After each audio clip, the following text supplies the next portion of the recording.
Welcome back, beautiful and amazing human beings. This is Orgadowski of WeAreChange.org here in Palestine, more specifically Bethlehem in the West Bank. And of course, this area is becoming more recognized mainly because of the walled-off hotel by Banksy. And I thought that's why in this video it would be interesting to take you along the ride as I not only show you what's inside the walled-off, but give you my official review and also just talk about all the crazy political art inside the walled-off. As soon as you arrive at the walled-off hotel, you are greeted by a doorman, and of course it is advised that you have reservations, mainly because this is a very popular hotel that a lot of people want to get into, and they only also have just 9 rooms here. We have a little monkey greeter here, and we got very lucky with our rooms. It's me and my friend Jeff Berwick, the Dollar Vigilante, never planned.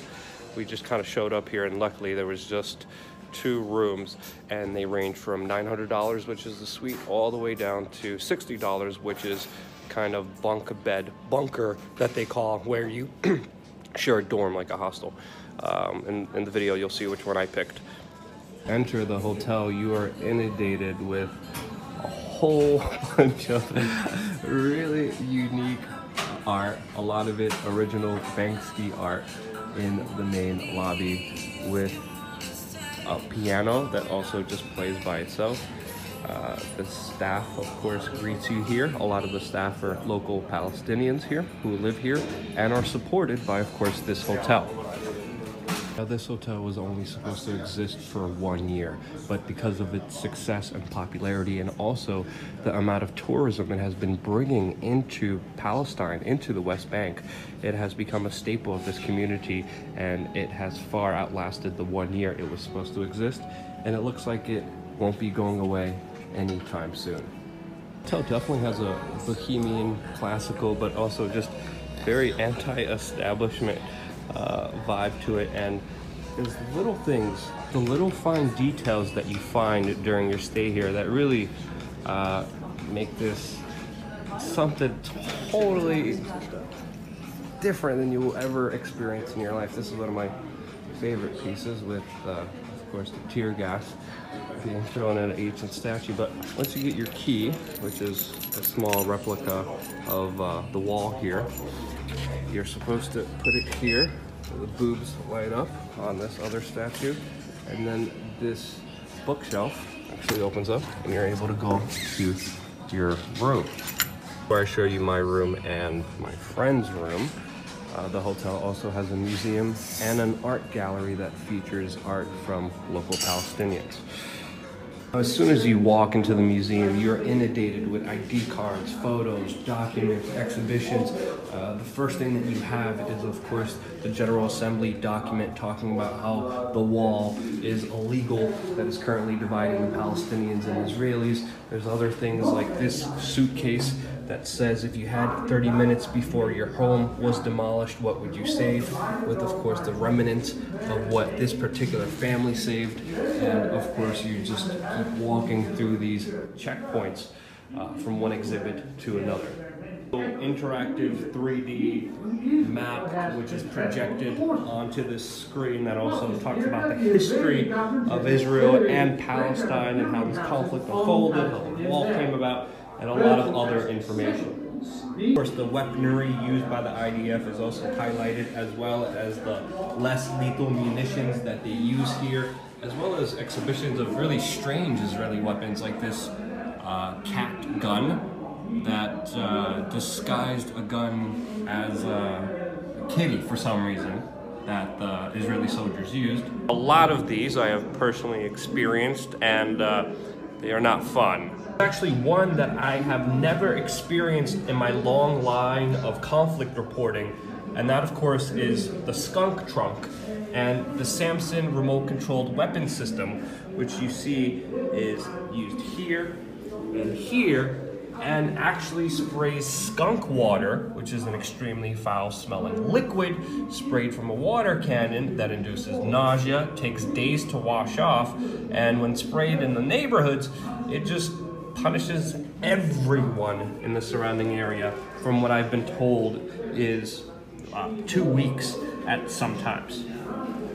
Their documentary showing, as well as this interesting exhibit of a camera that actually has a bullet through it that was documenting a lot of the clashes that happened between the Israelis and Palestinians here.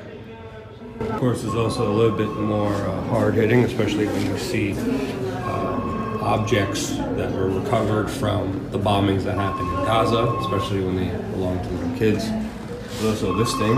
This is answer it. Hello, my name is Danny. I'm an officer in Israeli military intelligence. We are going to blow up your house. Get out. You have 5 minutes.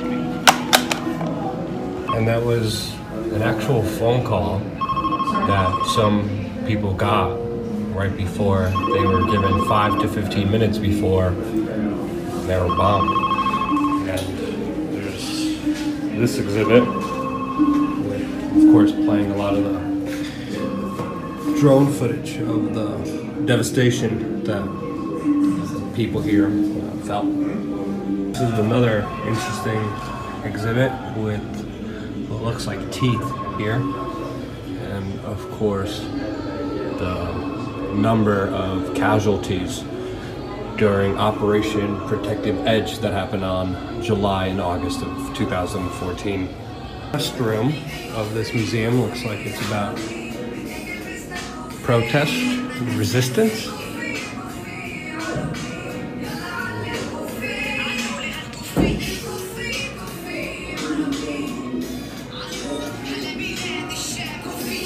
Let's see if this works.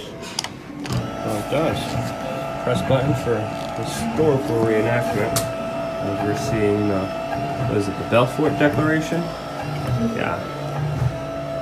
That was addressed to Lord Rothschild, and as Alfred Balfour said in his memorandum, which pretty much created the State of Israel with the help of the British government, he said, "We do not propose even to go through the form of consulting the wishes of the present inhabitants of the country." A lot of criticism of the British here. You could even see a lot of the flags all over the place. Not in their best conditions here. Upstairs is original art by Palestinians and an entire art gallery here, which you're gonna have to see for yourself. The outside, the wall has been just littered with so much graffiti, but next door someone just decided to open up a bootleg souvenir Banksy store, which is obviously not with the Waldorf. And then this also is a store that I saw earlier called Walmart, and does stencils and paints and other graffiti supplies for the large canvas that is in front of it. Stairs, a lot of the paintings are, I'd say, walled off or ripped off. There's also just a bunch of books everywhere that are interesting to read. A nice elevator for the fat, lazy people that absolutely does nothing, doesn't work.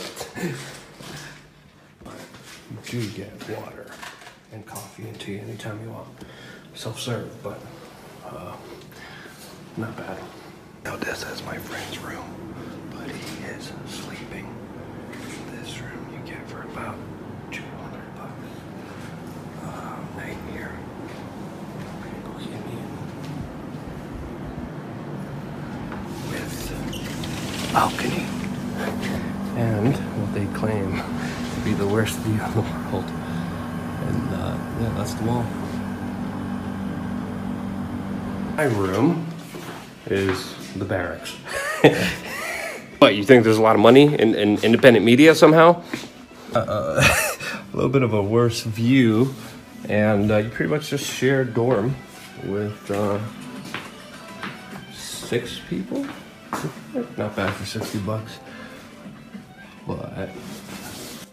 but you do have to put down a very large deposit or a major credit card to be in the hotel, mainly because a lot of the art in there is worth a lot of money, and in case you damage or steal some of it, you will be held accountable for it by the unironic surveillance cameras inside the Waldorf Hotel, which also has a gift shop where you could buy a lot of original prints, a lot of original Banksy art with the certificate in there for very cheap. I'm looking online, people are reselling it for a crazy amount on auction websites. And I of course bought some original prints and original art, which I will be giving away on our Living the Change newsletter and sponsor lounge. So if you want that, just check in within the next few days. I will be making a post about the random person that I will be selecting and giving the piece of certified Banksy art to.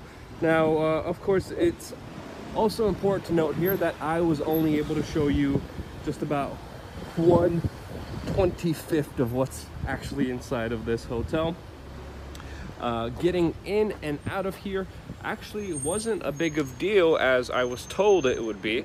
The security here getting into Bethlehem from Jerusalem was very lax. There was actually no security, but we hear that could sometimes change, and there could be longer lines or more stringent lines and more stern, serious security guards here that may make it a hassle from coming in and out, which still shouldn't stop you. But for us personally, no problems at all. Barely checked, just walked in and out of Bethlehem.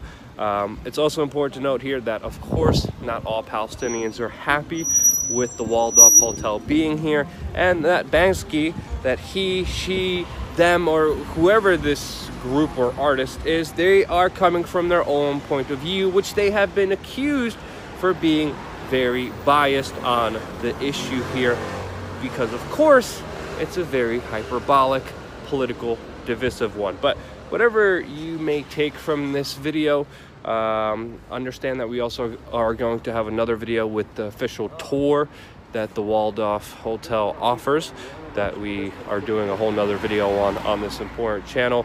But whatever you may think, this was a extremely eye-opening and very interesting experience that I had here at the Waldorf. And if you enjoyed it like I did, share this video with your friends and family members, get some freaking flyer miles like I do, and get out here. I would definitely recommend checking it out and at least spending the night here, maybe even visiting the bootleg Banksy shop next door. But regardless of all that, thank all of you amazing human beings for being here, part of this journey with me, staying this long till the end of the video.